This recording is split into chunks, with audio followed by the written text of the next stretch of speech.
호세아서는 지난주 저희가 함께 보았던 지난주에는 10장을 저희가 보았죠. 오늘은 호세아에 있는 두 번째 말씀인데요. 호세아 6장은 이스라엘 백성들이 하나님 앞에 회개합니다. 그런데 문제는 그 회개가 진실되고 진정으로 드리는 회개가 아니라 어쩔 수 없이 할 수 없어서 그냥 모양만 갖춘 그러한 회개에 관한 내용입니다. 우리는 모두 예수님을 믿고 믿음으로 구원을 받았죠. 그리고 그 구원의 은혜가 무엇인지를 잘 알고 있습니다. 믿음으로 구원을 얻는다라고 했으니 우리 모두는 믿음이라는 게 무엇인지 잘 아는 것 같습니다. 그런데 막상 믿음이 무엇인가에 대해서 생각해보고 물어보고 대답해보면 믿음이라는 것을 잘 모르고 믿음 그것이 어떤 이것이다라는 정의인지 어떻게 살아가는 모양인지 내가 머릿속으로 생각하는 무슨 것을 따라가는 방법이나 생활의 패턴인지를 잘 모릅니다. 명확하지 않다라는 것이죠.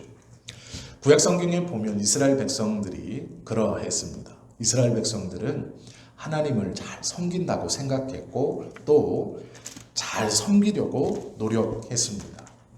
이스라엘 백성들은 부지런히 하나님 앞에 제사를 드렸고 모든 왕들이 모든 백성들이 그 제사 때가 되면 하나님 앞에 나아가 제사를 드리곤 했습니다.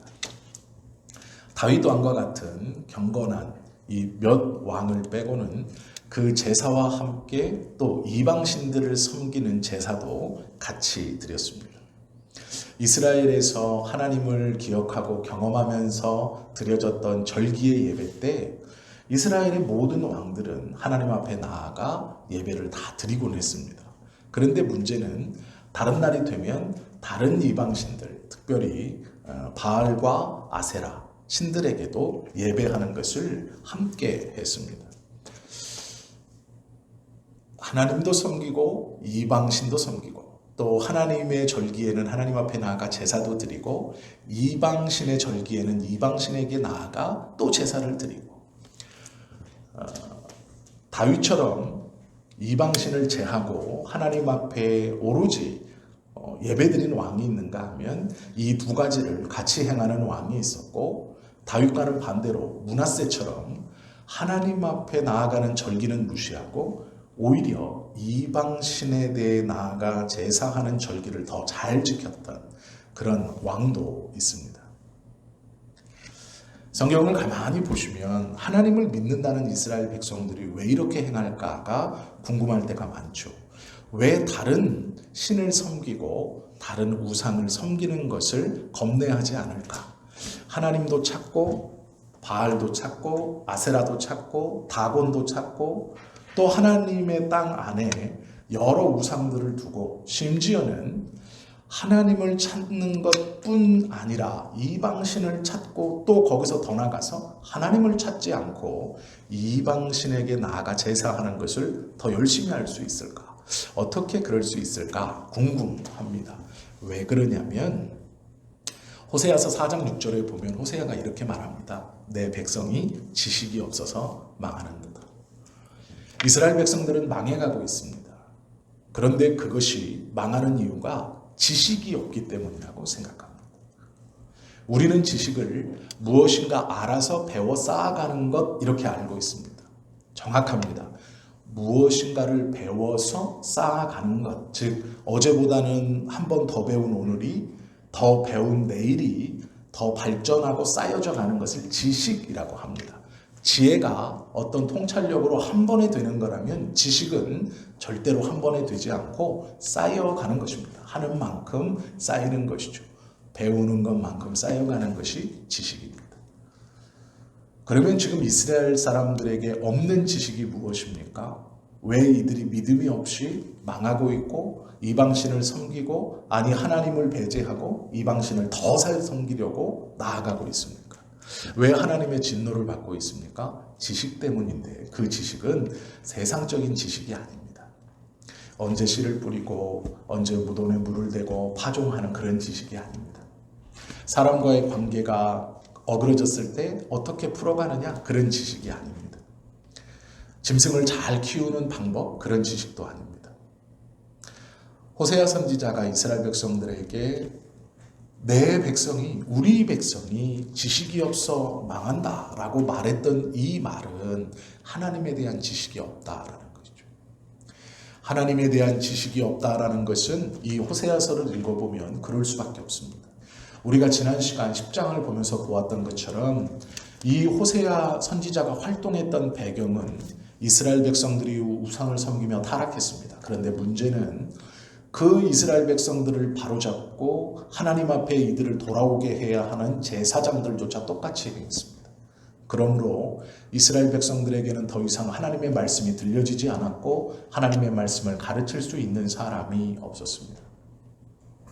하나님에 대해서 이들은 들을 귀도 들을 시간도 그것을 들려주는 사람도 없었습니다. 제사장과 백성 모두가 하나님을 떠나 다른 이방신을 섬기며 하나님에 대해서 가르쳐주고 깨닫게 해주고 들려줄 사람이 없었습니다. 그러므로 이스라엘 백성들 사이에서는 하나님의 말씀이 들려지지 않았고, 그러므로 그들에게 하나님을 배우고 하나님에 대한 지식으로 믿음이 무엇인지 하나님의 뜻이 무엇인지를 깨닫기는 요원하게 되었습니다. 민족 전체가 우매하여지고 미련하여져서 하나님을 떠나 자연스럽게 이방신을 섬기게 되는 것이죠. 하나님에 대해서 가르쳐줘야 되는 제사장들조차 타락하여서 이방신을 섬기고 있는 이 상황에서 어떤 누구도 하나님에게 돌아가자, 하나님의 것을 배우자라고 말할 수 있는 사람이 없었죠.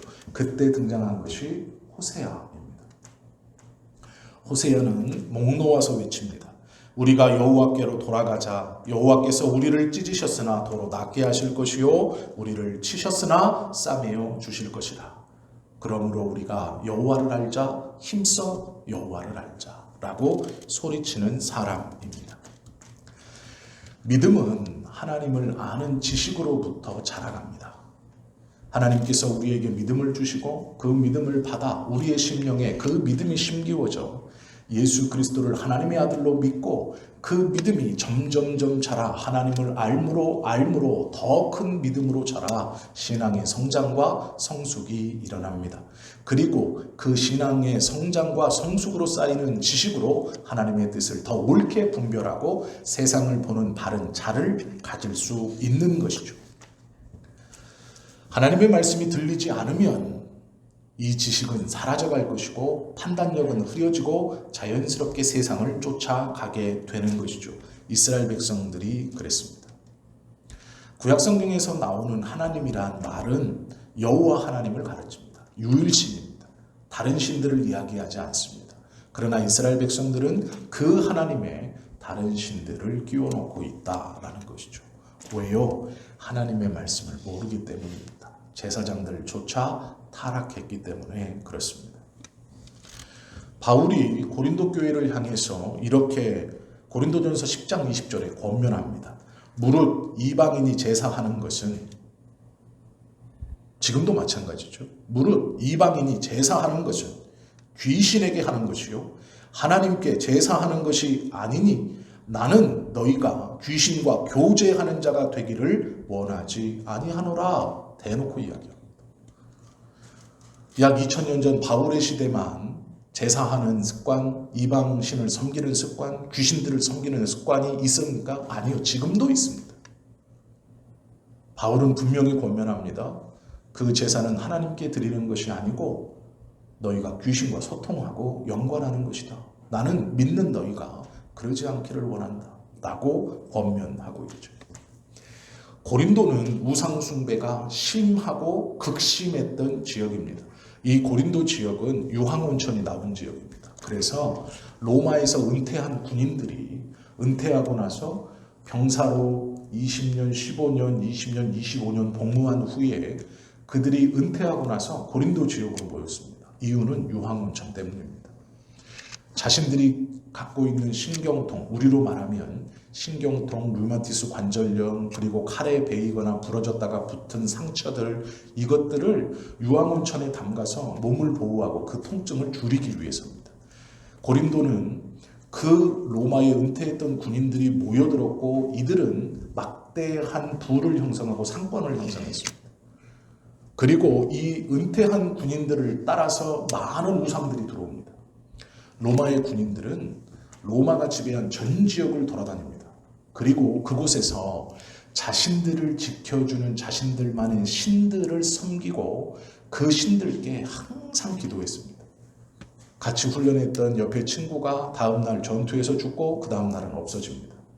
함께 아침에 아침 인사를 하고 밥을 먹었던 전우가 점심에 전쟁으로 죽어 저녁에는 자기 혼자만 돌아옵니다. 신들을 의지할 수밖에 없죠. 하나의 신보다는 여러 신들을 의지해야 하고 결국 자기를 마지막까지 살려준 그 신을 은퇴해서도 붙들고 고린도 지역까지 들어오는 겁니다. 고린도는 그들로 말미암아 수많은 우상의 신전들이 존재했고 동상들이 세워져 있었습니다. 군인들은 각기 자기들이 원하는 신들 앞에 제사하기를 즐겨했고 그들이 자기를 지켜준다고 믿었습니다. 그런 곳에서 일어나는 빈번한 제사에 대해서 바울은 귀신과 소통하는 것이다. 그러니 하지 말아라 라고 말을 합니다. 다니엘은 포로로 잡혀갔습니다. 우리가 다 아는 것처럼. 그러나 왕이 주는 진미와 포도주를 거절했습니다. 이유는 다니엘이 포로기로 끌려간 그 시대의 음식물들, 특별히 왕궁에서 먹는 음식물들은 이 음식물을 내려준 그 나라의 신 앞에 먼저 제사하고 나온 음식을 나눠 먹었습니다. 다니엘은 그것을 먹을 수 없다라고 선언했고 오로지 나에게 물과 야채와 채소만 주십시오라고 말했습니다. 그곳에 들어가지 않는 음식을 먹기를 원했고 그 이후의 일은 우리가 잘 아는 것처럼 고기와 포도주를 먹은 다른 청년들과 비교할 수 없을 만큼 건강하고 얼굴이 밝았습니다. 다니엘뿐만이 아니죠. 요한계시록 20장 2절에 보면 귀신이란 마귀를 가리키고 또는 사단이라고 합니다. 창세기에서 보면 선악을 알게 하는 나무의 실과를 따먹게 한 뱀이 바로 사탄, 악의 영, 음란의 영, 더러운 영, 거짓의 영, 거짓의 아비, 공중권세를 잡은 자, 어둠의 세상 주관자라고 말합니다. 이들과 소통하는 것, 그것을 하지 말아라 이렇게 말합니다. 그러면 그들과 소통하는 이유는 하나님에 대한 지식이 없기 때문이다 라고 가르치는 것이죠. 놀라운 것은 이들과 소통하는 자는 요한계시록 19장 20절과 20장 10절에 보면 모두 예수님께서 재림하시는 날 유황불못에 던져질 것이다 라고 선언되고 있습니다. 우리가 하나님 앞에 나아가 하나님의 말씀을 모르고 하나님의 뜻을 몰라 하나님에 대한 지식이 없을 때 그들을 섬기고 그들을 위하고 그들 앞에 나아가 제사라는 그 모든 것들이 핑계치 못하는 귀신과의 어울림과 사귐이 된다고 성경은 말하고 있고 그 사귐이 있는 모든 자들을 유황불못에 던져놓을 것이다. 예수께서 오시는 그날 성경은 선언하고 있습니다. 하나님을 알기 위해서 우리는 성경을 읽어야 합니다. 하나님의 말씀을 알지 못하면 하나님의 뜻을 알지 못하고 우리의 믿음은 절대로 자라가지 못합니다. 하나님의 말씀을 모르면 아무리 기도해서 신령한 체험을 한다 해도 그것이 하나님께서 나에게 주신 것인지 사단이 나로 그렇게 느끼게 하는 것인지 아니면 내 욕심과 감정이 나의 삐뚤어진 어떠한 것이 그렇게 경험했다라고 믿게 하는 것인지 구분하지 못합니다. 분간하지 못합니다. 그때의 우리의 믿음은 잘못되고 삐뚤어진 것으로 성장되어지고 엇나갈지 모른다라는 것이죠. 성경의 말씀은 우리들에게 하나님의 기준을 가르쳐 줍니다. 또 하나님의 말씀을 가르쳐 주기에 하나님의 뜻을 정확히 전달하여 주고 구분할 수 있는 지혜를 줍니다. 하나님의 말씀을 배우고 익히고 또한 아는 것에 있어 성경의 말씀보다 더 중요하고 값지고 분명한 것은 없죠. 사도 바울은 바리새인이었습니다. 가마리엘 문화에서 수학했습니다. 세상적으로 많은 것들을 알고 있었고 유대 사회에서 가장 고급스럽다는 최고 학문을 공부했습니다. 그런데 그는 자신이 공부한 것으로 예수 믿는 사람들을 핍박했습니다. 그리고 굳게 믿고 있었습니다. 저들은 하나님을 모욕하는 자들이다. 의기양양하여서 그들을 모두 다 잡아 예루살렘으로 압송해서 죽일 생각으로 포고문과 통행증과 속박할 수 있는 권리 증서를 받아 바울이 예수 믿는 자들을 쫓아가고 있었습니다. 그때 다메섹에서 예수 그리스도를 만납니다. 바울은 그동안 자기가 바리새인으로 배웠던 가마리엘 문화에서 배웠던 것과는 전혀 다른 예수 그리스도에 대해서 배우게 됩니다. 알게 됩니다. 예수님과의 만남을 통해 바울은 그동안 알지 못했던 하나님에 대한 지식을 배우게 됩니다. 예수 그리스도가 하나님의 아들이신 것, 그리고 그 예수 그리스도가 나의 죄를 위해 이 땅에 오셨다는 것, 나뿐 아니라 모든 이의 죄를 위해 이 땅에 오셨고 십자가를 지시고 사흘 만에 부활하셨으며 부활 후 40일 이후에 승천하셨고 분명히 다시 오신다고 약속하셨다는 것을 알게 되었고 그 알므로 말미암아 바울의 삶이 완전히 바뀝니다. 세상의 지식이 아무리 많아도 하나님에 대한 지식이 없으면 하나님의 뜻을 어기며 살 수밖에 없습니다. 알지 못하기 때문에 행할 수 없게 된다라는 것이죠. 하나님의 말씀을 깨달으려면 또한 함께 해야 하는 것이 있죠. 그것이 기도입니다. 말씀 없이 기도하면 신비주의로 갈 수밖에 없습니다. 기준이 없기 때문에 그 기도를 자기 마음대로 합니다. 놀라운 것은 20세기의 변증가라고 유명한 19세기의 변증가는 C.S. 루이스라고 불리운 사람입니다. 나니아 연대기를 썼던 그런 작가이기도 하면서 교회의 목회자는 아니었지만 복음을 세상의 지식과 합쳐서 잘 설명했던 사람입니다. 19세기의 변증가는 C.S. 루이스이고 20세기의 변증가라고 하는 사람이 팀 켈러라는 미국의 목회자가 있습니다. 이 목회자가 기도에 대해서 말하며 무엇이라고 했냐? 자신의 소견에 옳은 대로 하는 기도는 잘못된 것이다 라고 정의했습니다. 우리는 내 마음대로 기도하라 라고 배웠고 그렇게 들었습니다. 그래서 내가 하고 싶은 기도를 하나님 앞에 마음껏 하는 것이 옳은 기도다 라고 생각합니다. 그러나 성경은 그렇게 하지 않습니다. 예수님도 십자가에 잡히시기 전까지 그가 기도 제목으로 하나님 앞에 내어놓았던 것은 아버지 하실 수 있으면 이 잔을 내게서 옮겨주십시오 라는 것이었습니다. 여기서 끝났다면 자기가 원하는 자기의 소견에 옳은 기도일 것입니다. 그러나 그렇게 끝맺지 않았다는 것을 우리는 압니다. 그러나 나의 뜻대로 마옵시고 아버지의 뜻대로 하옵소서라고 기도합니다. 이것이 바른 기도죠. 내 소견에 옳은 대로 기도하는 것이 아니라 하나님의 뜻에 옳은 대로 기도를 해야 하는 것, 이것이 기도입니다. 말씀을 읽고 깨달을 때도 마찬가지입니다. 하나님께서 성경을 통해 가르쳐 주신 기도가 무엇인지 알아야 우리가 기도를 바르게 할 수 있습니다. 말씀을 깨달으려면 기도를 해야 하고 바른 기도를 하려면 하나님의 말씀을 알아야 합니다. 고로 우리가 하나님에 대하여 지식을 쌓아가는 것 또한 우리의 믿음이 바르게 성장하는 것은 이 두 가지가 함께 있어야 한다라는 것이죠. 무엇이 중요한 것이 아닙니다. 함께 있어야 합니다. 성경은 이 두 가지를 함께 말씀하고 있습니다. 하나에 치우쳐서는 안 됩니다. 그러나 우리의 신앙을 보면 어떤 성도님들은 성경을 많이 읽습니다. 그런데 기도하지 않죠. 왜 그러냐면 말씀이 그렇게 써 있어 기도하지 않습니다. 그리고 반대의 성도님들은 기도는 열심히 하는데 말씀은 잘 읽지 않습니다. 읽어도 이해도 안 되고 나는 잘 모르겠더라고. 그러니 기도만 해야지. 둘 다 잘못된 신앙의 모습입니다. 이 두 가지가 함께 있어야 합니다. 성경은 이 두 가지를 통해 서로 하나님의 뜻을, 하나님에 대한 지식을 쌓아간다라고 이야기합니다. 그러기에 우리는 성경의 말씀을 부지런히 읽고 그 말씀으로 인하여 부지런히 기도해야 합니다. 이 두 가지가 우리 안에 함께 있어야 올바른 지식을 쌓을 수 있습니다. 그때 하나님께 돌아갈 수 있습니다. 하나님께서 원하시는 삶으로 돌릴 수 있습니다.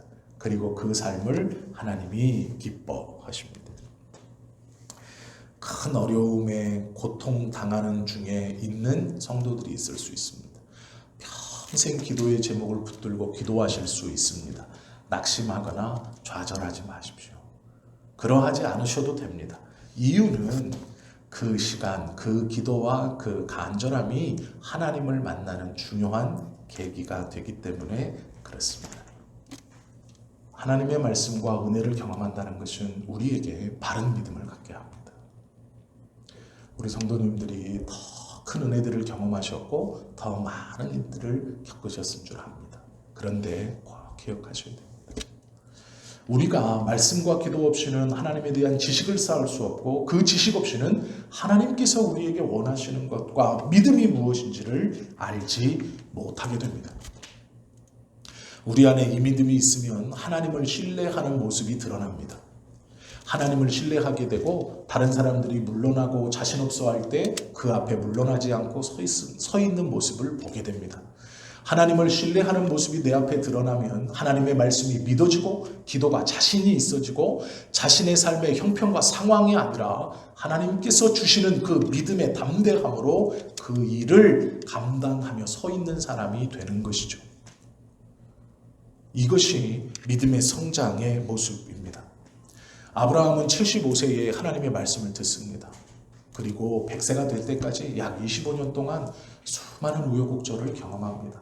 그 경험하면서 함께 하시는 하나님에 대한 신뢰와 믿음이 확고히 섰을 때 그에게 약속처럼 아들을 주시고 또 그 아들이 자라가며 그 아들도 드려라 라는 시험에서도 분명하게 아들을 드리려고 마음먹을 수 있었던 이유는 하나님에 대한 신뢰입니다.